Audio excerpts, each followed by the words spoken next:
Delete হওয়া chat history দেখতে পারবেন। ইমো, হোয়াটসঅ্যাপ বা মেসেঞ্জার থেকে কোনো কিছু লিখে আপনাকে পাঠালে কিন্তু আপনি দেখার আগে আবার ডিলিট করে দিল, তারপরও আপনি কিন্তু দেখতে পারবেন। যেমন ধরেন, আপনি অনেকদিন যাবৎ চ্যাটিং করতেছেন মেসেঞ্জারে বা হোয়াটসঅ্যাপে। ওই চ্যাট হিস্ট্রি ওইখান থেকে ডিলিট করে দিলেও কিন্তু আপনার এখানে থাকবে। ভাই, সেটিংসটা করে রাখেন মোবাইলে। আর এরকম আরো ইম্পোর্টেন্ট ভিডিও পেতে আমার আইডিটি ফলো দিয়ে রাখুন। প্রথমে আপনি আপনার মোবাইলের সেটিংয়ে চলে যাবেন।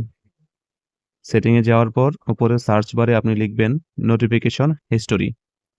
এই নোটিফিকেশন হিস্টোরিটা আপনি অন করে দিলে আপনার মোবাইলে হোয়াটসঅ্যাপ, ইমো বা মেসেঞ্জারে কেউ যদি মেসেজ করে থাকে বা ওইটা আবার ডিলিটও করে দেয়, ওইখান থেকে না পেলেও আপনি এই নোটিফিকেশন হিস্টোরিতে এসে চেক করলে আপনার ডিলিটেড যত চ্যাট আছে সবগুলো আপনি খুঁজে পাবেন। এভাবেই আপনি সব খুঁজে পাবেন। ধন্যবাদ সবাইকে।